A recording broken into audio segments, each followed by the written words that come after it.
Hello everyone, welcome you all guys. स्वागत आप सभी बेटा सीएमए फाउंडेशन के धनुष बैच में। एग्जैक्टली सही सुना, सीएमए फाउंडेशन के धनुष बैच में आज हम पढ़ने वाले हैं अपना लॉ वाला पार्ट।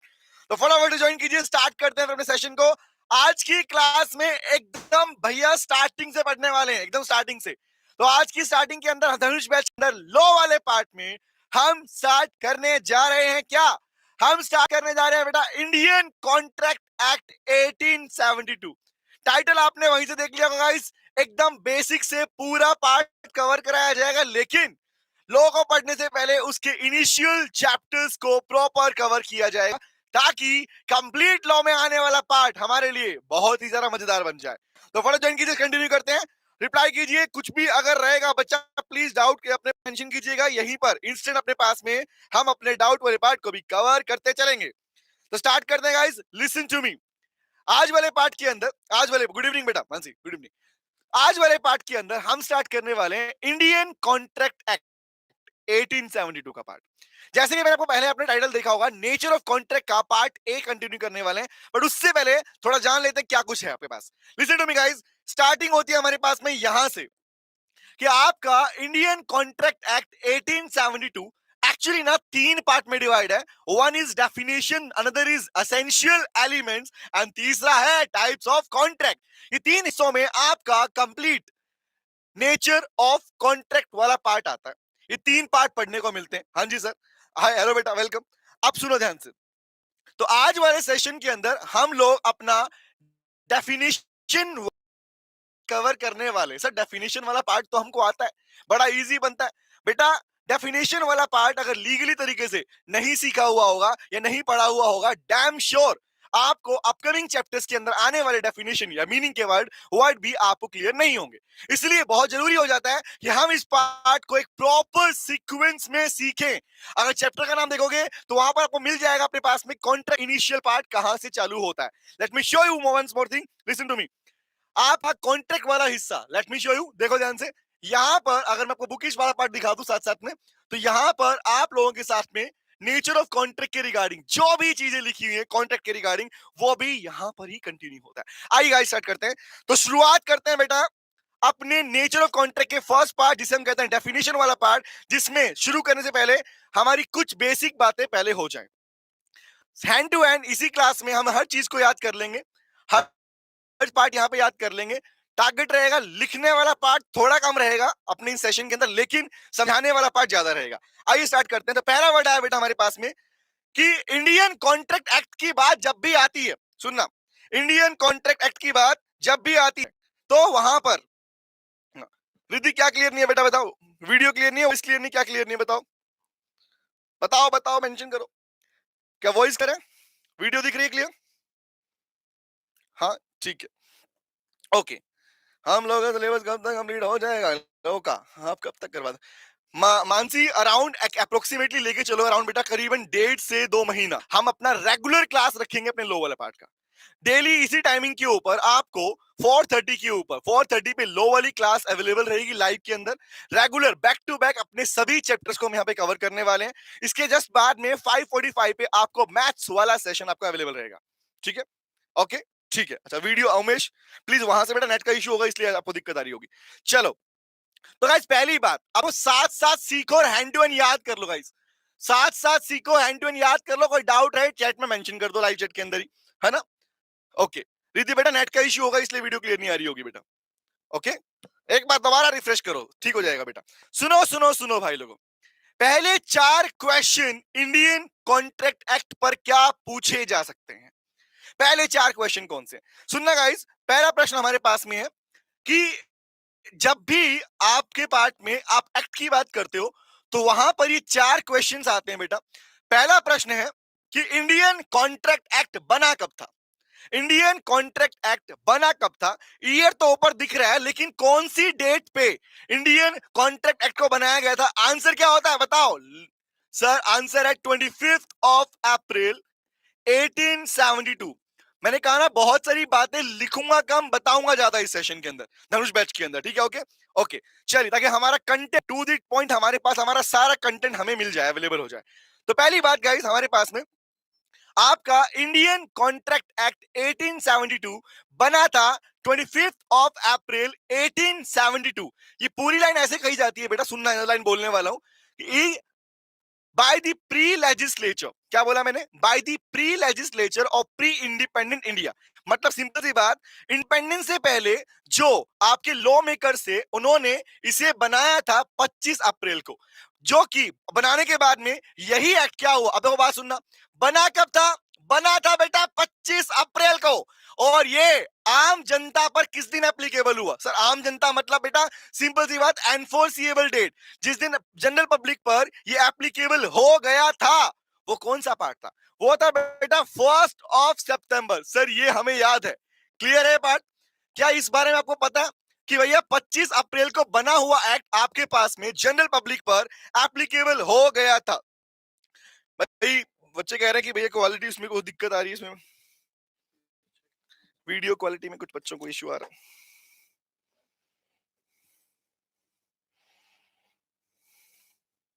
बताओ, रोहित तो कह रहा 200 एमबीपीएस की स्पीड है हमारी, फिर भी मतलब डाउन आ रहा है।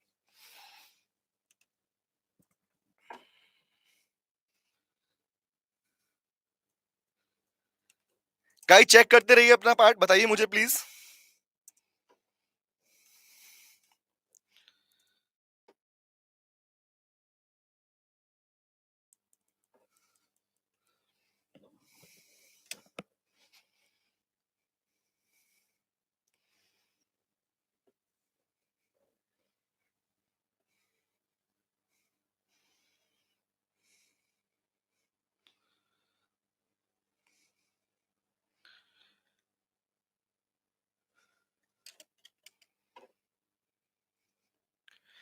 मानसी बेटा अप्रोक्स मार्च तक हम फिनिश कर लेंगे इस पार्ट को बेटा।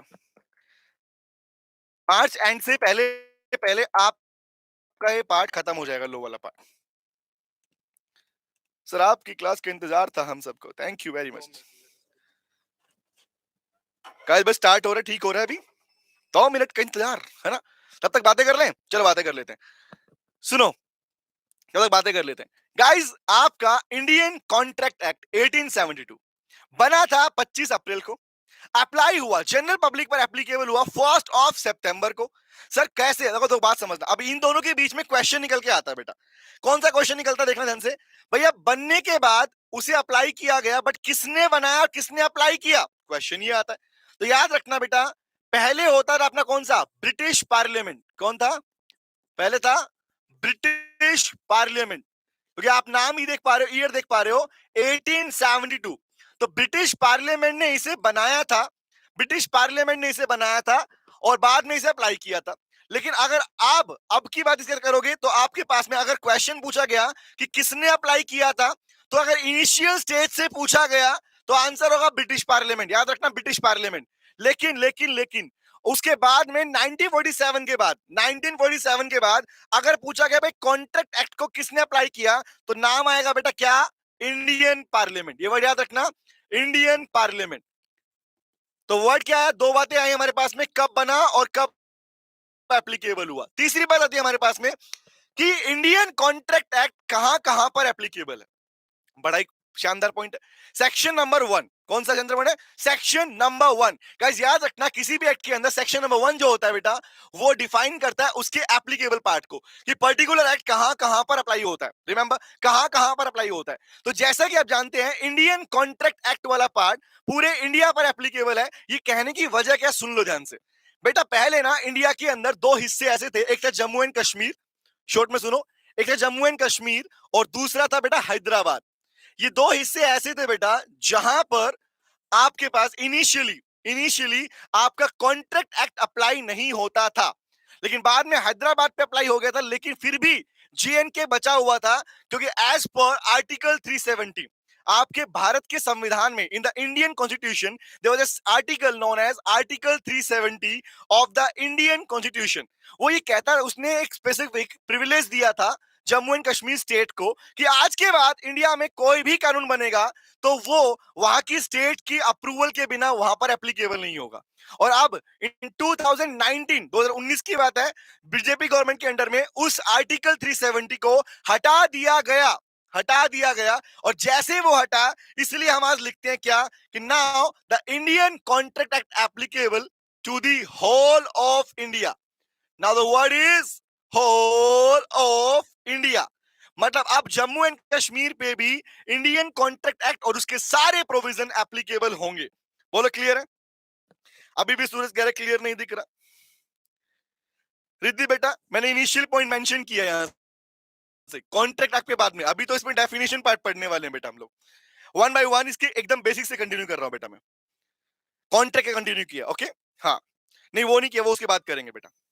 सोर्स ऑफ लॉ एक अलग डिफरेंट पार्ट है बेटा, यहाँ पे कोर्ट के बारे में पढ़ेंगे, वो बाद में पढ़ेंगे इसके बाद, वो इसके बाद खत्म करूं, चालू करेंगे हम, ठीक है? क्योंकि वहां पर आपके पास में आर्टिकल्स की डिटेल बातें करेंगे, कौन सा आर्टिकल किस पे एप्लीकेबल होता है, कौन से कोर्ट ऑफ लॉज है हमारे पास में, ठीक है? हाँ, वो जस्ट कॉन्ट्रैक्ट के बाद कंटिन्यू करेंगे मानसी, ठीक है? ओके, चलो चलो चलो चलो आगे बढ़े। ओके चलिए, तो जरा देखो ध्यान से, तीन बातें निकल के आई, कब बना, कब एप्लीकेबल हुआ, कहां कहां पे एप्लीकेबल है। एक वर्ड और आता है कि भैया इस एक्ट के इफेक्ट्स क्या हैं। इफेक्ट का मतलब, अब बात बताओ, सोचना ध्यान से। इफेक्ट में दो बातें आती हैं बेटा, दो बातें कौन सी? पहली बात आती है बेटा, याद रखना, one is called prospective, another is called retrospective. क्या बोला मैंने? दो वर्ड बोलता हूं, बताना क्वेश्चन तुम लोगों से, ये क्वेश्चन मैं आप लोगों से पूछ रहा हूं, प्रोस्पेक्टिव और retrospective. One is prospective, another is retrospective. Guys, जब भी कोई एक्ट होता है उसका इफेक्ट जब पूछता है आपसे, तो दो इफेक्ट आएगा। प्रोस्पेक्टिव मतलब कि लेटेस्ट चेंजमेंट, जो भी नए चेंजेस आएंगे उन्हें कंटिन्यू किया जाएगा, या पीछे वाले पार्ट को कंटिन्यू किया जाएगा। दैट मींस, कहने का मतलब, अगर ये एक्ट 1872 में बना था और आज चल रहा है 2023, ठीक है, तो बताओ मुझे, अगर मान लीजिए 2023 में 2022 में कोई चेंजमेंट आया था, या अभी तक जो चेंजमेंट आए हैं, आप उसे कंटिन्यू करोगे या पीछे वाले पार्ट को कंटिन्यू करोगे?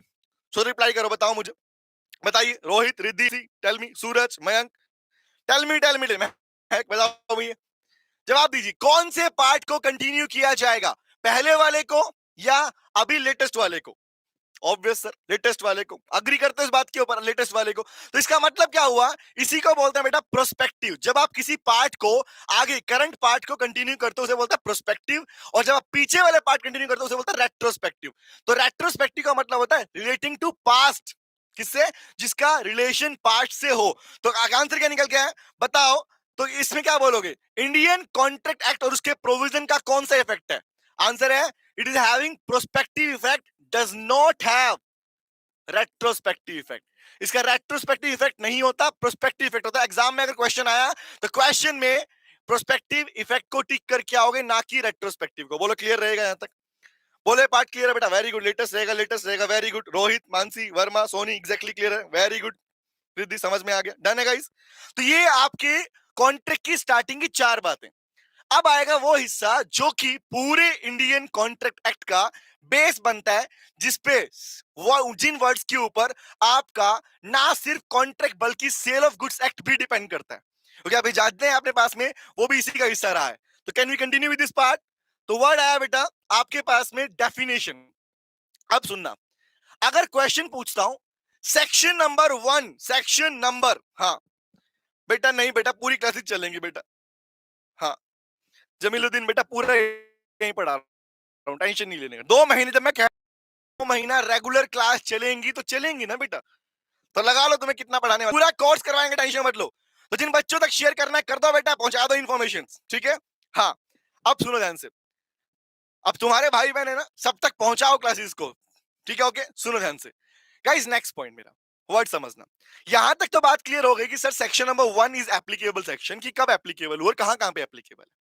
अब मुद्दा आया कि सर सेक्शन नंबर 2 अक्सर किसका होता है? याद रखना बेटा, एक्ट्स के अंदर mainly section number 2 define the definition part. मतलब सेक्शन नंबर 2 जनरली बताता किसके बारे में? डेफिनेशंस के बारे में। तो इंडियन कॉन्ट्रैक्ट एक्ट में जो डेफिनेशन दी गई है बेटा, इन्हें ना हल्के में मत लेना बेटा, इन्हें हल्के में मत लेना, क्योंकि एक्चुअली ना ये डेफिनेशन इतनी डीप है बेटा कि इन्हीं के ऊपर पूरा कंटेंट चलने वाला है। यही अगर आप चेक करोगे, अपना इंडेक्स पार्ट खोलोगे, तो यही डेफिनेशन आपको आपके चैप्टर के नाम के रूप में मिलेंगी। चाहे अपना इंडेक्स ओपन करके देख लो, आपके अपकमिंग जो चैप्टर, जितने भी चैप्टर्स हैं कॉन्ट्रैक्ट एक्ट में, वो यही नाम है, ऑफर, प्रपोजल, अग्रीमेंट, कंसिडर, ये सब यही पढ़ने वाले हो अपने पास में। तो आइए स्टार्ट करते हैं guys. Okay okay, thank you sir, love you, और थैंक यू वेरी मच बेटा। सुनो सुनो सुनो सुनो, अब आते हैं पहले वर्ड के ऊपर। तो बताया कि डेफिनेशंस को डिफाइन किया गया है सेक्शन नंबर 2। किसमें? सेक्शन नंबर 2 में। तो याद रखना, क्वेश्चन अगर आए कि डेफिनेशन का मेन सेक्शन कौन सा है, answer is section number 2 of the Indian contract act. अब उसी के हिस्से हैं, example 1 by 1, part A, part B, part C and part D, and ऐसे हम आगे कंटिन्यू करेंगे। तो बताइएगा, इस सुनो ध्यान से, सबसे पहले क्या होता है? सबसे पहले क्या होता है? पहला डेफिनेशन का सेक्शन दिया, ऑफर एंड प्रपोजल। ऑफर या प्रपोजल की बात कर रहे हो, तो बताओ, अगर मैं कहता हूं, सुना ध्यान से बात को, रिप्लाई करना सबके सब। अगर मैं कहता हूं section number 2 is the main section, तो बताओ अगर ये पार्ट ए है, अगर ये सेक्शन क्या बनेगा? सर सेक्शन नंबर 2, और ब्रैकेट में का मतलब सब सेक्शन ए। क्या बोलेंगे? Section 2 is the main section and part A is called the sub section part. तो अगर देखो, ये भी क्वेश्चन बनते हैं, बताइए विच section define the word proposal. आए हुए क्वेश्चन ऐसे और आते हैं, कौन सा सेक्शन ऑफर को डिफाइन करता है? आंसर क्या रहेगा इसके बाद में? Section number 2 sub section A define the term offer और प्रपोजल। ठीक है, आओ नंबर 2, अब आगे सेक्शन क्या बनेगा बताओ, टेल मी। सेक्शन नंबर 2 सब section B define the term acceptance. Sir इससे पहले समझा दो कि एक्चुअली होता क्या। चलो बात करते हैं। लो बेटा लो, तुम्हारे लिए कहानी, और इस कहानी का रिप्लाई आप लोग मुझे करेंगे, ठीक है? तुम्हारा इंतजार रहेगा इसमें। चलो एक छोटी सी कहानी बिल्डअप करते हैं ताकि हमें समझ में आए कि एक्चुअली जो लीगल टर्म्स दिए गए हैं, जिन लीगल डेफिनेशन की हम बात करने वाले हैं, ये एक्चुअल में है क्या। लेट्स सपोज बात करते हैं दो कैरेक्टर की। यहां पर मैंने एक कैरेक्टर का नाम लिया, इसका नाम है बेटा बिल्लू। क्या नाम है? बिल्लू। ठीक है, इसका नाम है, चलो नाम बदलते हैं, इसका नाम है गुड्डू भैया। इसका नाम रखते हैं हम गुड्डू। ठीक है, इसका नाम है Munna. Guys tell me, there are two person, one is Guddu, please समझना। अब ठीक है, परफेक्ट है? कोई नहीं बेटा, कोई नहीं, क्या होता है तो, हाँ? पहली पहली क्लास में, हाँ, कोई दिक्कत नहीं है, जो होना है आज ही हो जाएगा, उसके बाद कुछ नहीं है, बढ़िया, दिक्कत नहीं आई कभी कोई। ना ओके, वीडियो ऑडियो क्लियर है बेटा? बोलो बोलो बोलो। तो क्या हम अपने गुड्डू और मुन्ना की कहानी चालू कर दें? अब ठीक है, रिद्धि कह रही है, बीनू ठीक है, यस ओके ठीक है बेटा। ड्राइंग तो मस्त मस्त नहीं बेटा, जो ड्राइंग आती है वैसी आती, क्या करें अब, हाँ ऐसी आती है। चलिए, तो बेटा हम लोग अपने पार्ट को सीख, डेफिनेशन वाले पार्ट को सीख रहे थे, लेकिन इन लीगल डेफिनेशन को सिखाने से पहले कोई कहानी हो जाए, ताकि इस कहानी के अंदर ही आपको कंप्लीट लीगल डेफिनेशन में सिखा दूं आपको। ठीक है, आओ बात करते हैं। तो बेटा यहां पर दो कैरेक्टर लिए मैंने, पहला लिया गुड्डू, दूसरा लिया मुन्ना। अब कहानी गुड्डू और मुन्ना की ऐसी है बेटा, सुनना ध्यान से। अब सुनना, गुड्डू के पास में एक बाइक है बेटा। Guddu is having a bullet bike. देखा ना फिल्मों में दिखाते भी, सीरीज के अंदर गुड्डू के पास में एक बुलेट बाइक थी। प्लीज सुनना चालू करो, ताकि सुनोगे तभी रिप्लाई करोगे, रिप्लाई चाहिए मेरे को, हाँ। तो गुड्डू के पास में थी बुलेट बाइक बेटा, बुलेट बाइक। वो मुन्ना के पास गया, बोला भाई मुन्ना भैया हमको अपनी बाइक तुमको बेचनी है। मतलब क्या बोला? गुड्डू ने मुन्ना को बोला that I want to sell my bike, I want to sell my bike to you for ₹50,000। बोला भैया 50,000 में अपनी बुलेट बाइक हम आपको बेचना चाहते हैं, क्या आप खरीदोगे? अब इसी बात पर मुझे बताओ, यहां पर जैसे ही गुड्डू ने मुन्ना को बोला, और मुन्ना ने क्या बोला? मुन्ना बोला ओके। ओके मतलब okay, I am ready to buy your bike, I am ready to buy your bike. Munna ने भी रिप्लाई कर दिया बेटा कि मैं तुम्हारी बाइक खरीदने को तैयार हूं फॉर ₹50,000। अब मुझे एक बात बताओ, इन दोनों सेंटेंसेस में से गुड्डा और मुन्ना की कहानी में से तुम किसकी बात को ऑफर कहोगे? टेल मी, किसे ऑफर कहोगे, किसे कहोगे एक्सेप्टेंस? टेल मी, सोचो। दोस्ती कह रही ड्रीम बाइक, हाँ ले जाओ बेटा, ले जाओ बाइक, ले जाओ तुम, हाँ जवाब दीजिए, किसकी बात कहलाएगी ऑफर? क्योंकि यहां पर सिर्फ सीखना नहीं है, लीगल डेफिनेशन याद करने सिखाऊंगा, अभी याद कराता हूं आपको पहले। मीनिंग क्या क्लियर हुआ? तो आपने अपने कहा कि सर गुड्डू ने जो किया वो ऑफर था, अग्री करते हो इस बात पे? हाँ करते हैं, एग्जाम में भी तो क्वेश्चन ऐसे ही मिलते हैं। They are two parties X and Y, X ने सामने वाली पार्टी को बोला वो ये समान सर्विस देना चाहता है, ऐसा होता है ना। तो सेम एज लाइक आपने बोला बुलेट बाइक को 50,000 में बेचने वाली जो बात कही गई, वो आपने क्या बोला sir, that is a part of offer या प्रपोजल। तो इसका मतलब क्या हुआ, शुरुआत कहां से होती है, शुरुआत होती है ऑफर से, शुरुआत होती है ऑफर से। अब इसी ऑफर का लीगल डेफिनेशन क्या मैं बोल रहा हूं, सुन लो अभी, ठीक है। पेड क्लास में लिखा हमने बोले, अपने यहाँ पे हम सुनाएंगे, बताऊंगा आपको, सुनो। तो ऑफर या प्रपोजल को मेंशन किया गया व्हेन वन पार्टी, क्या बोला था, व्हेन वन पर्सन, दिखा भी देता हूं, when one person signifies to another person, देख पा रहे हो, देखो देखो क्या लिखा हुआ है, offer that is section number 2 sub section A, offer that is section number 2 sub section A. Legal definition क्या कहती है, कह रहा है when one person signifies to another person, बताओ ना, गुड्डू ने मुन्ना को, याद आया अनदर पर्सन होता है, गुड्डू ने मुन्ना को क्या किया, हिज विलिंगनेस टू डू और to abstain from doing anything. तो वर्ड आया जब एक person, when one person signifies to another person his और हर विलिंगनेस टू डू और to abstain from doing anything, what is this sir, कुछ करने के लिए या कुछ मना करने के लिए, क्या, एनीथिंग, कुछ भी काम के लिए, क्या बोला, with the view to obtain the assent, बोलते हैं सहमति को। बोला जब एक पर्सन किसी दूसरे व्यक्ति को अपनी सहमति बता, अपनी विलिंगनेस शेयर करता है कुछ करने या कुछ मना करने को लेके, तो क्या बोलता है, उस करने या मना करने को ही कहा जाता है ऑफर या proposal. This is the legal definition, और यही पार्ट आप लोगों ने यहां पर मेंशन किया, section number 2 sub section A, that is offer या प्रपोजल का मीनिंग यही होता है बेटा। क्या बोला, मीनिंग तो क्लियर हो गया, अप्लाई भी कर लो, अप्लाई करते हैं, देखना ध्यान से, क्या बोला, व्हेन वन पर्सन, ये कौन है, one person, signifies to another person, कौन है, मुन्ना है, अनदर पर्सन, क्या बता, अपनी विलिंगनेस, हिज और हर विलिंगनेस की बुलेट बाइक बेचना चाहता हूं 50,000 में, इसको विलिंगनेस। अब बताओ, टेल मी, जवाब देना, यहां पर ऑफर कुछ टू डू को लेके, कुछ करने को लेके हुआ या कुछ मना करने को लेके हुआ, टेल मी, जवाब दो। यहां पर ऑफर कुछ करने को लेके हुआ है या हुआ है कुछ मना करने को लेके, tell me tell me tell me, Rohit, Riddhi, Binu, Golu, बताओ बताओ बताओ, Mahak, Santushti, tell me, to do, yes, कुछ करने को लेके हुआ है, यस और नो।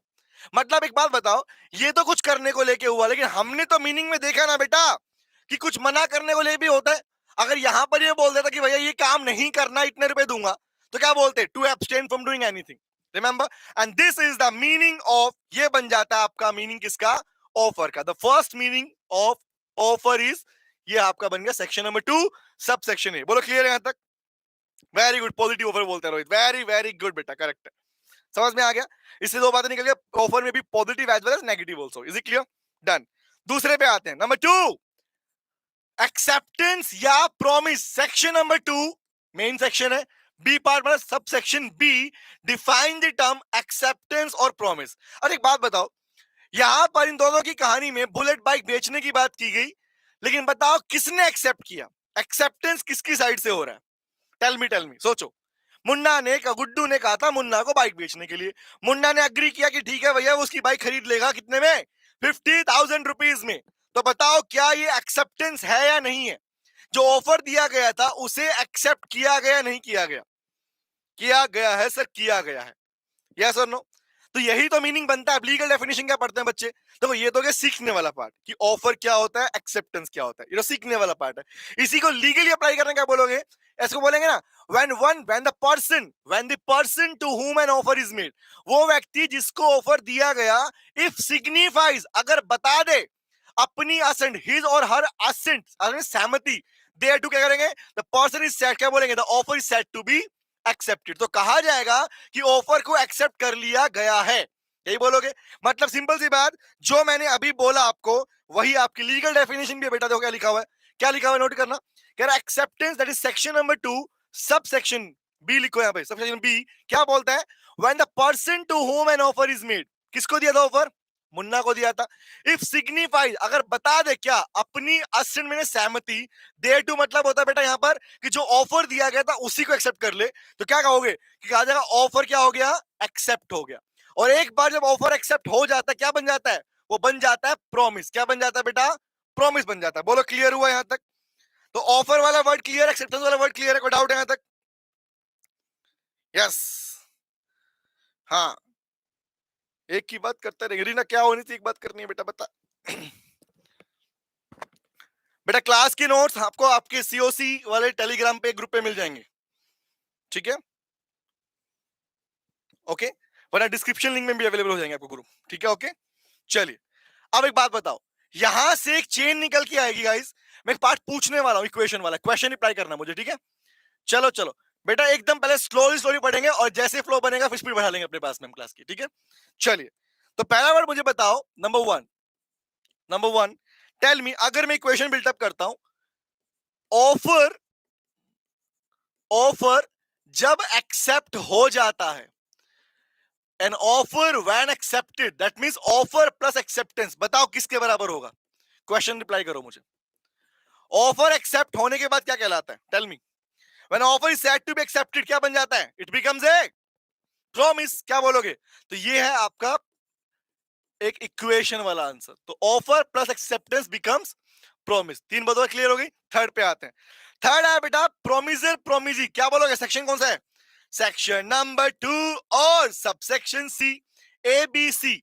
सेक्शन नंबर 2 सब सेक्शन सी, बताइए किसके बारे में? वेरी वेरी गुड, सबने रिप्लाई भी किया, promise promise promise promise promise, very good. Now tell me बेटा, कौन होता है प्रोमिजर, कौन होता है प्रोमिजी? किसे कहोगे? Tell me. सर, जो पर्सन ऑफर देता है, the person who makes an offer, जो पर्सन ऑफर देता है उसे लॉ में प्रोमिजर, उसे ही ऑफरर और उसे ही प्रपोजर कहा जाता है। याद रखना, मतलब ऑफर देने वाला व्यक्ति, the person who makes an offer, I can use the word, क्या बोलूंगा? मतलब पहला word who makes an offer, जो ऑफर देता है, जो ऑफर देता है उसे क्या बोलते हैं बेटा? उसी को कहते हैं क्या? प्रोमिस। याद आया वर्ड? उसी को कहते हैं क्या? उसी को कहते हैं बेटा प्रोमिस, उसी को कहते हैं ऑफरर, उसी को कहते हैं प्रोमिजर, उसी को बोलते हैं ऑफरर और उसी को बोलते हैं बेटा प्रपोजर। तो ये तीन नाम होते हैं जो ऑफर देता है उसको।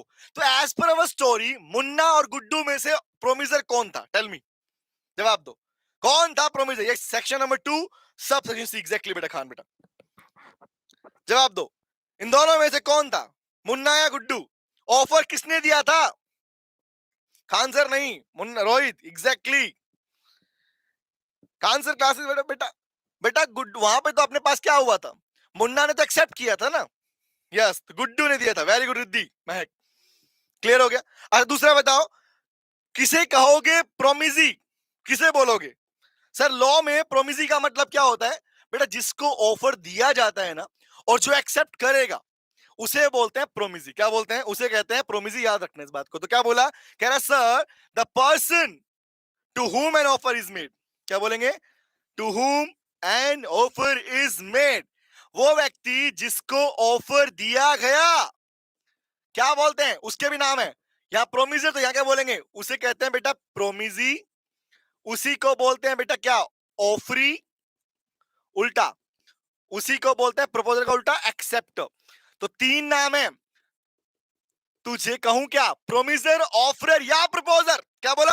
प्रोमिजर, ऑफरर या प्रपोजर। ऑफर देने वाले को बोलते हैं सर प्रोमिजी, ऑफरी या एक्सेप्टर, जिसको ऑफर दिया गया जो एक्सेप्ट करेगा। ये तीन नाम है। कभी ये मत सोचना प्रोमिजर प्रोमिजी याद रखेंगे, आपको ऑफरर और प्रपोजर वाले वर्ड भी याद होने चाहिए। बोलो क्लियर है यहां तक?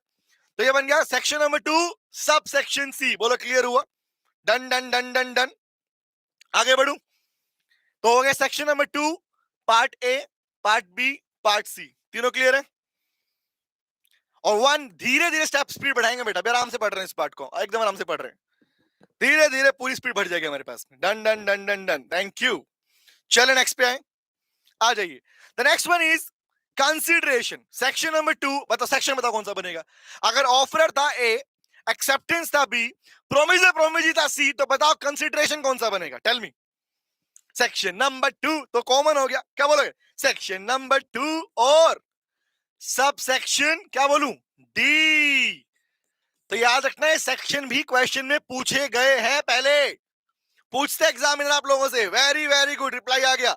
Section number 2 sub section D, define the terms consideration. वो कंसीडरेशन के पार्ट को डिफाइन होता क्या है, किसे कहते हैं कंसीडरेशन, किसे कहते हैं? सर जो ऑफर और एक्सेप्टेंस होता है ना सर, और जिन चीजों को लेके होता है, यही बोलना चाह रहे हो ना सर? ऑफर एक्सेप्टेंस जिन चीजों के लिए होता है, उन चीजों को ही कंसिडरेशन कहा जाता है। ये याद करने के पॉइंट से बोल रहा हूं, फिर लीगल डेफिनेशन पढ़ाऊंगा आपको मैं। तो क्या बोला sir? All those thing, that means अगर मैं बोलूं बुलेट बाइक और 50,000 रुपए, क्या बोला? बुलेट बाइक और 50,000 रुपए।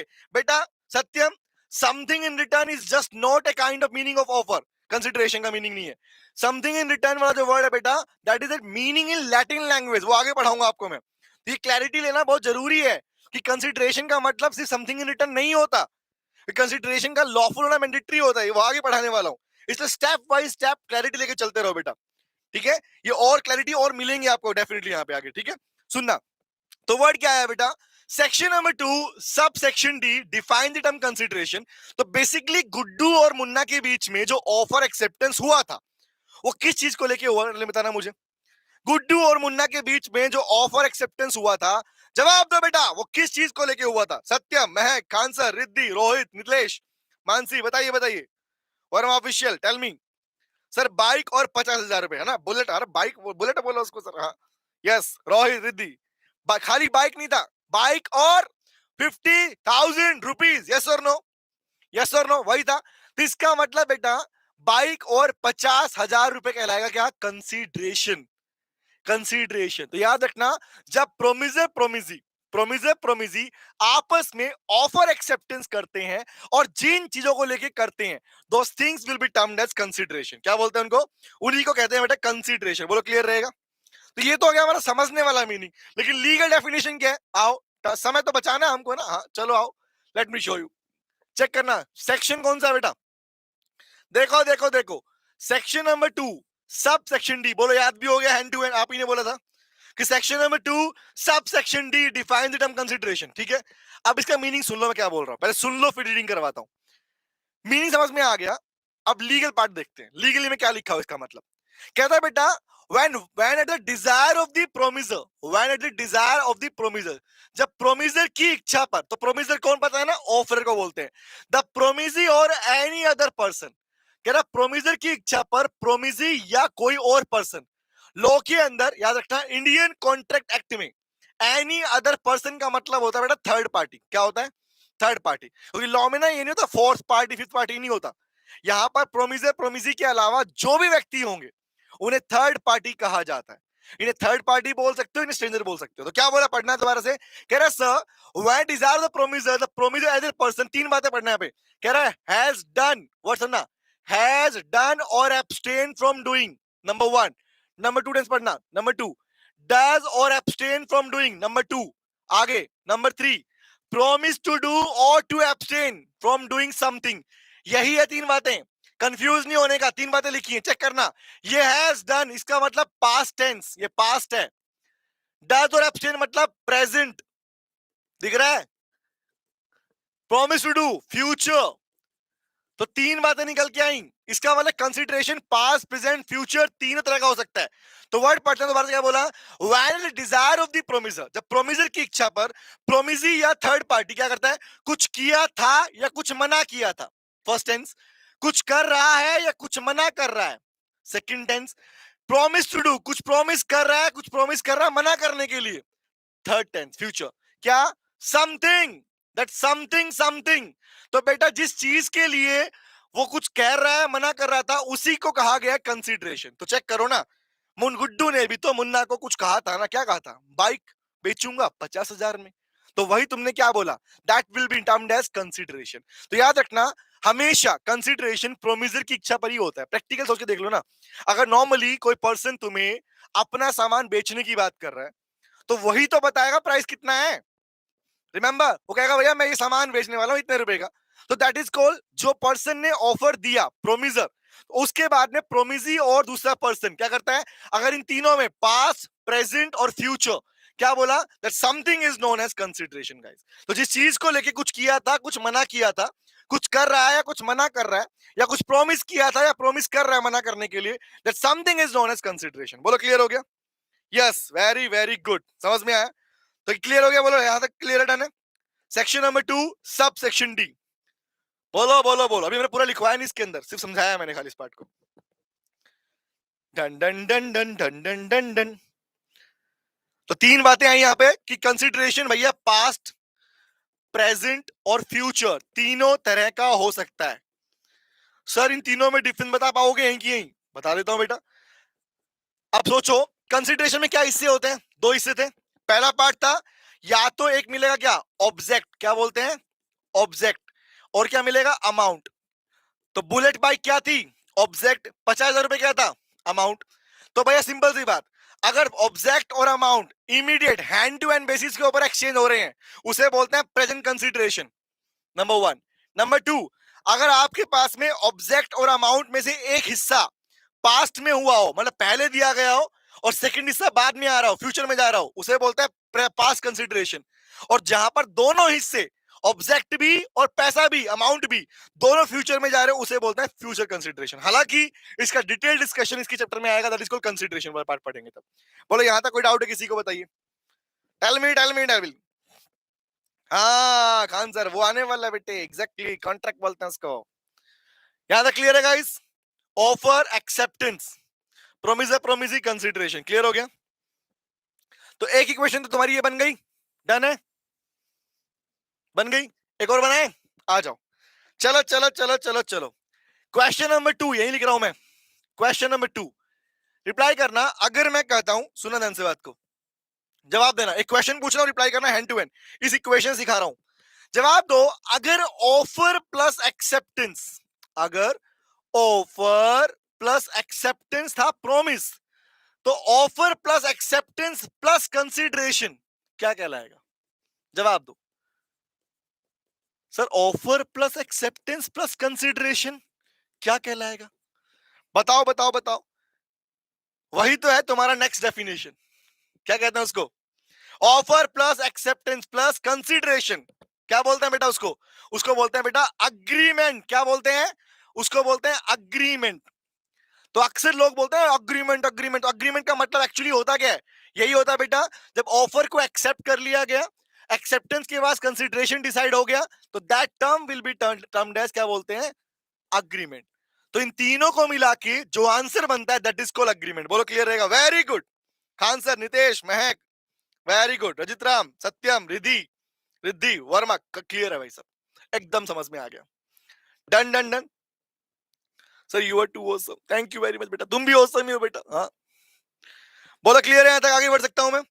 तो हम लोगों ने अपनी एक दो तीन चार चार लीगल डेफिनेशन पढ़ ली है बेटा, ठीक है? पूरा डीप में लिखवाया नहीं, ठीक है, लेकिन समझ में आ गया आप लोगों को। ओके चलो, जहां रिक्वायरमेंट लगेगी बताऊंगा डिटेल में, कोई दिक्कत थोड़ी है ना? चले चले चले आगे बढ़े, आ जाओ आगे। तो भैया एक बात आई, नेक्स्ट डेफिनेशन कौन सी है? Section number 2। अच्छा मुझे सेक्शन बताओ, चलो मेरे को तो नहीं आ रहा, तुम बताओ। अगर डेफिनेशन सेक्शन नंबर 2 था, तो tell me which section define the term agreement? Star Utsav क्या कह रहे हैं भैया, सर ये न्यू सिलेबस वाला है। वो बेटा नए वाला, ओल्ड नहीं है, नया वाला पढ़ाना है आपने। Thank you Santushti, you are awesome. उसके लिए बेटा ऑफिस फोन कर लो, how to get a subscription. Tell me. H H कहां से आ गया रजित राम अभी से? ए बी सी डी भूल गए बचपन वाली? A for apple, B for ball, है ना, सी फॉर छोटा एप्पल, डी फॉर डॉल, है ना? तो डी के बाद क्या आता है? सर डी के बाद तो ई आता है, तो क्या बनेगा बताओ? मुझे भी याद है, तुमको नहीं याद? सेक्शन नंबर 2 और सब सेक्शन ई। तो याद रखना, which section define the term agreement? Answer is section number 2 subsection E define the term agreement guys, ठीक है? अच्छा मीनिंग क्या बनता है, लिखवाऊं लीगल डेफिनेशन क्या होती है? बेटा अग्रीमेंट की लीगल डेफिनेशन ये होती है, सुनना क्या बोल रहा हूं, कह रहा है एवरी प्रॉमिस, लिख देता हूं छोटी सी डेफिनेशन, एवरी प्रॉमिस और सेट ऑफ प्रोमिसेस। क्या बोले जा रहे हैं, सुन लो। एवरी प्रॉमिस और every set of promises forming consideration, forming consideration, हर वो प्रॉमिस या प्रोमिसेस का सेट जो क्या बनाए, जो बना दे कंसिडरेशन, उसी को कहते हैं क्या? उसी को कहते हैं बेटा टर्म्ड एज अग्रीमेंट। क्या बोलते हैं उसको? अग्रीमेंट कहते हैं। बोला समझ में आया? समझ में तो आया ही नहीं, बताओ पहले मीनिंग तो बताओ। अच्छा बात बताना मुझे, गुड्डू ने जब बुलेट बाइक बेचने की बात की थी, वही सेम एग्जांपल है ना पीछे वाला है, गुड्डू ने बुलेट बाइक बेचने की बात की थी, मुन्ना ने 50,000 रुपए देने की बात की थी, तो क्या इन दोनों के प्रॉमिस नहीं कहलाएंगे? बोलो बोलो बोलो। सर मैं ओल्ड सिलेबस वाला हूं, क्या हमको ये काम देगा? एग्जैक्टली काम देगा बेटा, लो थोड़ी बदल गया अभी। शाहरुख सर बेटा, दिस एक्ट इज कॉमन ना, ये एक्ट दोनों सिलेबस में कॉमन है, कोई दिक्कत वाली बात ही नहीं है। हाँ दोनों में है शिवानी बेटा, यस। कॉन्ट्रैक्ट तो भैया आपके फाउंडेशन में भी, इंटर में भी ये वाला पार्ट तो यस, तो एकदम बेसिक से पिक कर। अभी तो कहानी शुरू हुई है, मजा आएगा पढ़ने का आगे। बोलो क्लियर है यहां तक? बताइए मुझे, तो बताओ मुझे, दोनों ने क्या किया था? प्रॉमिस किया था। तो बोला भैया एवरी प्रॉमिस और एवरी सेट मतलब ग्रुप ऑफ प्रोमिस, दोनों के प्रॉमिस मिले थे तभी तो क्या बना था? बोलो, तभी तो बना था कंसिडरेशन। है ना? है ना? तो जब कोई प्रोमिस का सेट क्या बना है, कंसिडरेशन बना दे, तो बेटा लोग बोलते हैं, क्या बोलते हैं लोग, क्या कहता है लोग, कहता है उसको दैट टर्म इज अग्रीमेंट, उसी को अग्रीमेंट कहा जाता है। सर ऐसे नहीं, दिखा भी दो हमको, देख लो बेटा क्या डेफिनेशन है, देखो ध्यान से। Agreement section number 2 sub section E, legal part है, देखो ध्यान से बुक में लिखा हुआ है, एवरी प्रॉमिस और सेट ऑफ प्रोमिस क्या बनाया उसने? कंसिडरेशन। सिंपल सी बात, ऑफर हुआ था ना? हाँ हुआ था। एक्सेप्टेंस हुआ था ना? हाँ हुआ था। तो उससे क्या बना था? उससे बना था सर कंसिडरेशन, या तो यस और नो, उससे बना था कंसिडरेशन। तो जब तीनों मिले थे, मिले सुर मेरा, तुम्हारा क्या बना उसका मतलब? तो बन गया था अग्रीमेंट। क्या बना था बेटे? अग्रीमेंट। बोलो क्लियर हुआ? तो every promise, every set of promises forming consideration for each other is known as agreement. बोलो क्लियर हो गया? अभी उसी पे आ रहा बेटा, रेसिप्रोकल वाले पार्ट के ऊपर। Thank you so much. अरे कंटिन्यू करो बेटा, हाँ यस। आओ अब अक्सर ना, अच्छा पहले सेक्शन बताओ मुझे। द नेक्स्ट वन इज, ये तो था ई पार्ट, तो ये क्या बनेगा ई के बाद? F. Tell me which section define the term reciprocal promises. जवाब दो। Which section define the term reciprocal promises? कौन सा सेक्शन डिफाइन करता है? कौन सा? कौन सा section number? Sir main section तो 2 ही है, तो क्या बनेगा? सेक्शन नंबर 2 और सबसेक्शन एफ। सेक्शन नंबर 2 और सबसेक्शन एफ। अब अक्सर ना कंफ्यूजन रहता है इसके अंदर कि सर अगर अग्रीमेंट है सेक्शन नंबर 2 सबसेक्शन ई, तो एफ क्यों लिख रहे हैं, अलग से क्यों लिखते हैं इसको हम लोग? गाइस एक्चुअली ना reciprocal promises is a part of agreement, वो अग्रीमेंट का हिस्सा है। But to get the chain, कि चेन ब्रेक ना हो सेक्शंस की, ठीक है, इसको अलग से सेपरेटली क्या लिखते हैं? Reciprocal promises. सर मतलब बताओ क्या होता है? अच्छी बात बताओ, यहां जिन प्रोमिसेस की बात तुमने की कि every promise A set of promises forming consideration, कि जो प्रोमिसेस का सेट है जिसने कंसिडरेशन बनाया, उसे क्या बोलते हैं बेटा? अग्रीमेंट कहते हैं। तो बेटा इंडिविजुअली, सुनना क्या बोल रहा हूं, इंडिविजुअली सेपरेटली प्रोमिसर का प्रोमिस और प्रोमिसी का प्रोमिस, सुनना क्या बोल रहा हूं, प्रोमिसर का प्रोमिस और प्रोमिसी का प्रोमिस क्या कहलाएगा? क्या कहलाएगा बताओ?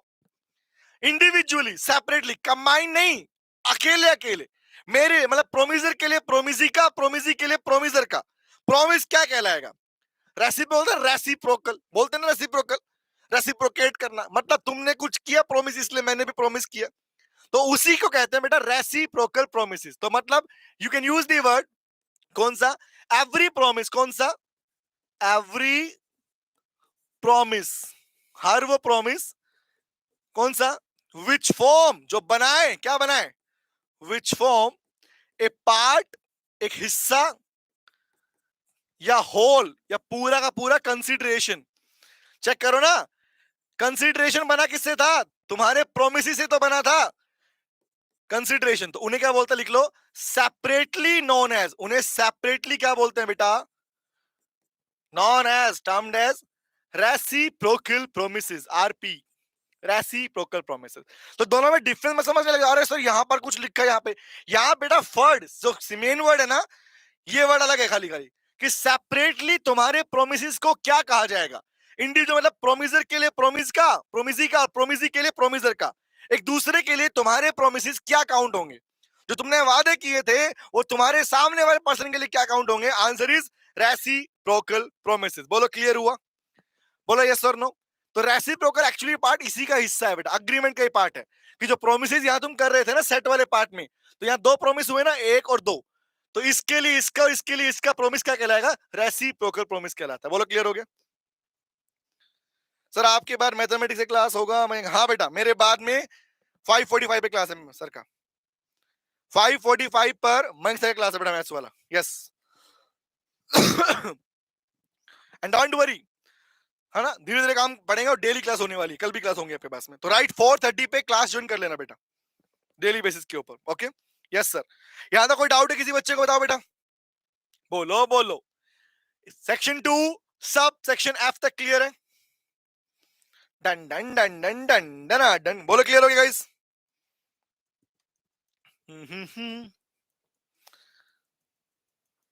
रोहित बेटा अप्रोक्सीमेटली मान के चल मार्च एंड से पहले पहले हो जाएगा। थैंक यू सर, इस क्लास की बहुत जरूरत थी, तभी तो सीओसी एजुकेशन लेके आया बेटा, तभी तो लेके आया। इसलिए जितने बच्चों तक फैला सकते हो फैलाओ बेटा, जितने बच्चों तक ये इंफॉर्मेशन पहुंचा सकते हो पहुंचाओ। रेगुलर क्लास, क्योंकि यही दो सब्जेक्ट आपको बहुत दिक्कत देते हैं, लोअर मैथ्स, इन्हीं के ऊपर कंप्लीट लाइव सेशन आप डेली बेसिस पर होंगे।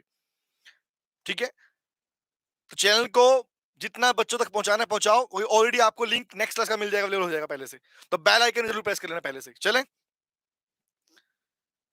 नहीं बेटा, संडे को हम प्लान करेंगे, शायद टेस्ट और डाउट सेशन का प्लान करेंगे, संडे क्लास नहीं होगा बेटा। हाँ ठीक है, चलो आगे बढ़ते हैं। द नेक्स्ट वन इज, आ जाओ आ जाओ आ जाओ, एफ के बाद आया है जी। तो बताओ बेटा, अगला सेक्शन का नाम बताओ, वॉइड अग्रीमेंट का सेक्शन कौन सा होगा? Tell me tell me tell me. A B C D E F, तो सेक्शन बताओ, which section define the term void agreement? Tell me. Agreement, हालांकि नेक्स्ट क्लास में, जो कल जो क्लास होगी ना, उसमें मैं तुम्हें पूरा कंटेंट कि agreement, contract, valid contract, void contract, इसका कंसेप्ट सिखाऊंगा तुम्हारा। उसको बोलता हूं बेटी बहू कंसेप्ट, वो कल सिखाने वाला हूं, बेटी बहू कंसेप्ट, मजा आएगा उस पढ़ने में वो पार्ट। जिसका फाउंडेशन नहीं हुआ उसके लिए मोटिवेशन, बेटा उसके लिए मोटिवेशन वो खुद ही है, समझ रहे हो? क्योंकि जब भी आप पढ़ाई करते हो कुछ ना कुछ गेन करते हो बेटा। ये सोचना कि मेरा एग्जाम नहीं रह पाया, नहीं हो पाया, वो आपको डिफाइन नहीं करता प्रैक्टिकली। समझ रहे हो क्या बोल रहा हूँ? तो उसी के लिए, उसी लिए तो हम खड़े, सीओसी एजुकेशन इसलिए तो आपके लिए खड़ा हमेशा बेटा, है ना? देखो रिजल्ट आता तो हमारी क्लास चालू हो गया ना, क्यों टेंशन ले रहे हो फिर तुम? चिल मारो, आओ। तो बताओ सेक्शन कौन सा? Very very good, A B C D E F, F के बाद क्या है? सेक्शन नंबर 2 और सब सेक्शन जी। तो याद रखना बेटा, सेक्शन नंबर 2 सब सेक्शन जी डिफाइन करता है वॉइड अग्रीमेंट को। वॉइड अग्रीमेंट को, सर अग्रीमेंट तो ये ऊपर वाला पार्ट था, ये वॉइड का मतलब क्या हुआ? अब सुनो बात ध्यान से, अब सुनना बात ध्यान से बेटा। वॉइड अग्रीमेंट का मतलब होता है ऐसे अग्रीमेंट, आपने अग्रीमेंट तो किए, मतलब आपने ऑफर किया, आपने एक्सेप्टेंस के कंसीडरेशन बनाई दिया, लेकिन ऐसा अग्रीमेंट जिसे लॉ ने परमिशन नहीं दिया, मतलब N agreement which is not enforceable by law, ऐसा एग्रीमेंट जिसे लॉ परमिशन नहीं देता, उसको कहते हैं बेटा वॉइड अग्रीमेंट। क्या बोलते हैं उसको? Void agreement. सर मतलब अरे एक बात बताओ, पूछता हूं, मैं तुम्हें एक ऑफर दे रहा हूं, ठीक है? सुनना, एक ऑफर है बेटा, किसी का मर्डर करना है, ठीक है? किसी का मर्डर करने के लिए मैं तुम्हें 5 लाख रुपए दूंगा। क्या बातें कर रहे हो सर? सुन तो कहानी, दिल की भावनाओं को समझो बेटा, एग्जांपल दे रहा हूं मैं कह रहा हूं भैया किसी का मर्डर करना है, 5 लाख रुपए दूंगा, बताओ ऑफर है या नहीं? टेल मी, क्या ये ऑफर है या नहीं? टेल मी, चेक करो। सर ये ऑफर है, हाँ है। अच्छा तुमने बोला ओके सर कर देंगे, 5 लाख चाहिए अपने को, एक्सेप्टेंस है या नहीं? टेल मी, चेक करो। मैंने ऑफर दिया, तुमने एक्सेप्ट किया, हाँ या ना? टेल मी, है? तो ऑफर भी है, हंस रहे बताओ, ऑफर भी है, एक्सेप्टेंस भी है, डन है। अच्छा कंसिडरेशन है क्या? टेल मी, क्या हमारे बीच में जो मैंने अभी एग्जांपल दिया यहां कंसिडरेशन था? बोल बेटा बोल, जल्दी से बोल, यस और नो। यहां कंसिडरेशन भी है, तो इसका मतलब offer plus acceptance plus consideration क्या बन गया? बताओ बताओ, सीख के आए हो? Offer plus acceptance plus consideration क्या बन जाता है? क्या उसे अग्रीमेंट नहीं बोलोगे? Yes yes yes. रजित, अभी रजित बेटा इलीगल की बात है मैंने की नहीं आपसे, मैं वॉइड की बात कर रहा हूं खाली। रितेश बेटा ये सारे के सारे आपको जो नोट्स हैं, आपको डिस्क्रिप्शन लिंक के अंदर वहां पर टेलीग्राम ग्रुप का लिंक मिल जाएगा। आप सीओसी क्लासेस वाला टेलीग्राम ग्रुप ज्वाइन कर लीजिएगा, वहां पर सारे नोट्स हर क्लास के अपलोड हो जाया करेंगे बेटा, ठीक है? ओके चलो, जवाब दो मुझे। जैसे ही मैंने बोला भैया अग्रीमेंट तो बन गया ना, लेकिन सोचो क्या इस अग्रीमेंट को, हमारे तुम्हारे बीच में होने वाले इस अग्रीमेंट को लॉ परमिशन देगा? क्या सोचो, क्या लॉ कहेगा हाँ भाई कर लो, मर्डर तो करना अलाउड ही है, ऐसा? Is it so? Tell me. नहीं नहीं नहीं सर, ऐसा थोड़ी होगा। तो जवाब दो भैया, सिंपल सी बात। एन अग्रीमेंट क्या बोलते हैं, लिखा जाता है an agreement which is not enforceable by law. ऐसे agreement which is not enforce मतलब जिसे परमिशन ना दे, नॉट मतलब जिसे परमिशन ना दे बाय लॉ। लॉ जिन अग्रीमेंट को करने की परमिशन ना दे उन्हें कहते हैं बेटा वॉइड अग्रीमेंट। बोलो क्लियर हुआ, हाँ या ना? Tell me. हाँ क्लास ली है वो यही पढ़ा भी। यस रिद्धि, क्या टेंशन लेती है बेटा, ज्ञान कहीं से मिले बेटा ले लो, सिंपल सी बात। ज्ञान सबका है बेटा, क्यों टेंशन लेती है, चिल मारो। सब ज्ञान है बेटा, टीचर सब अच्छे होते हैं, पता तुमको, सब अच्छे होते हैं, बट डिपेंड है भैया, कुछ कहीं से मिल गया, कुछ कहीं से मिल गया, सिंपल फंडा। जवाब दो बेटा, let me show you the picture. Check करना बेटा, चेक करो क्या लिखा है। ये क्लियर है, रेसिप्रोकल वाला डन है, ये तो क्लियर है। इंडिविजुअली प्रॉमिस क्या कहलाएंगे, रेसिप्रोकल कहलाएंगे। अगला वॉइड अग्रीमेंट सेक्शन नंबर 2 सब समझी क्या सीखा। एक अग्रीमेंट जो बन तो गया बट जिसे लॉ ने परमिशन नहीं दी, लॉ ने एनफोर्स नहीं किया, उसे कहते हैं क्या, वॉइड अग्रीमेंट। बोलो समझ में आया? Yes sir. बट उसके लिए तो तुम्हें ऑलरेडी क्लासेस मिल रही, काई टेंशन लेते हो। हाँ, अपकमिंग टाइम में कुछ ना कुछ नया मिलेगा तुम्हें इन्फॉर्मेशन। चलो अब क्लियर है, बताओ, डन जल्दी बताओ। सार उत्सव झा ऑफिशियल बताओ गाइस, जहां तक क्लियर है? सर समझाने का तरीका काफी बेटर है आपका, थैंक यू नितेश जी। अभी आएगा बेटा, अभी तो कल की कहानी देखना तुम। कल हम सीखेंगे अग्रीमेंट, बेटी बहू कंसेप्ट, अच्छी बहू खराब बहू, कल पढ़ेंगे हम। और गारंटी, जिन बच्चों को लीगल वर्ड लीगल लाइन याद नहीं होती, मैं याद करवा दूंगा अपने आप, गारंटी मेरी है बेटा। चलो डन है गाइस। वर्मा, रिद्धि, खान सर, महक, रोहित, नितेश, रजित राम, सही में यार गजब Rajit Ram, thank you very much Riddhi. हाँ बेटी बहू कंसेप्ट, रोहित सही पकड़े हैं। चले तो गाइस, अभी हमने आज वाली सेशन के अंदर अपना पार्ट सिर्फ डिस्कस किया अप टू वॉइड अग्रीमेंट तक, क्योंकि अभी 5:45 पे क्लास है आपकी मैथ्स वाली। तो अपना बाकी वाला पार्ट, मतलब कल की जो क्लास है वह हम कॉन्ट्रैक्ट वाली लाइन से चालू करेंगे, कॉन्ट्रैक्ट वाला पार्ट करेंगे। और कल हम ना सिर्फ डेफिनेशन खत्म करेंगे बल्कि इसके साथ में करेंगे essential element of valid contract, जिसे हम कहते हैं अच्छी बहू के संस्कार, क्योंकि वैलिड कॉन्ट्रैक्ट को नाम दिया है अच्छी बहू, जो हम कल पढ़ने वाले हैं। Thank you very much, you take care, मिलते हैं कल। आप बहुत अच्छा पढ़ाते हैं, thank you very much Mahak, thank you Khan sir, thank you. अरे बेटा तुम ज्ञानी हो, क्या टेंशन लेते हो, तुम्हारा ज्ञान मुझ पर आ रहा है इसीलिए तो मिलते हैं कल। तब तक के लिए ऐसे नहीं जाना, गाना गाओ और जाओ। गाना कौन सा? हमारी क्लास के एंड के अंदर एंड यही चलेगा। गाना कौन सा? बाय बाय और टाटा, सी यू अगेन, कल फिर मिलेंगे तेरे मेरे नैन, बाय। हेलो बच्चों, कैसे हैं आप? मैं CA संतोष कुमार। मैंने और मेरी टीम ने डिसाइड किया कि जो क्वालिटी एजुकेशन मैं और मेरी टीम एक पर्टिकुलर एरिया में प्रोवाइड कर रहे हैं, उसको पूरे देश में क्यों न फैलाया जाए at the reasonable cost, under the brand name of COC education private limited. मेरे बच्चों, इस सक्सेस को हमने पाया, कॉमर्स के स्टूडेंट्स किसी भी कोर्स के हो, वो पूरे ऑल ओवर इंडिया में बैठ के हमारे कोर्सेज से बेनिफिट ले रहे हैं या ले चुके हैं। हमें जो दूसरों से अलग करता है वो है हमारा डेली डाउट सेशन। हमारा जो एकेडमिक इंस्ट्रक्टर टीम है, आपके कॉन्टिन्यूस आपके ग्रोथ पे वो नजर बनाए रखता है और आपको कॉन्टिन्यूस बेसिस पे मोटिवेट करना आपको स्टडी के लिए। मेरे बच्चों, कुछ रिव्यूज पूरे ऑल ओवर इंडिया से आए हैं, मैं चाहता हूं कि वो आपसे शेयर करूं। This is Komal Mishra of class 11. I am Rishik, preparing for CA Foundation. Hello, my name is Anshika and I'm doing CA Intermediate. Ayaz from Bihar, student of COC since class 11th and now in foundation. I have purchased my CMA Intermediate from COC Education. Hi everybody, this is Rahul. I am currently pursuing the CMA Finance. मैंने YouTube पर पहली बार तो sir का class देखी, उनकी पढ़ाने का तरीका मुझे बहुत ही पसंद आया। Very thankful to Santosh sir. He is really a very nice teacher. अगर मैं संतोष सर के टीचिंग स्टाइल के बारे में बात करूँ तो आपको महसूस ही नहीं होगा कि आप वीडियो क्लासेस में बैठो, आप लाइव क्लासेस में बैठो। Santosh sir has cleared all my doubts and he gives a very tagda concept over accountancy. Thanks to COC, my concepts are pretty clear, my doubts get clear right away, and I'm even able to score a good mark. इसलिए मैं संतोष sir का दिल से thank you so much कहना चाहता हूँ। आइए आप भी हमारे साथ ज्वाइन करें और सक्सेस के पाथ पे आप भी हमारे साथ अपने सपनों को पूरा करें। थैंक यू बच्चों।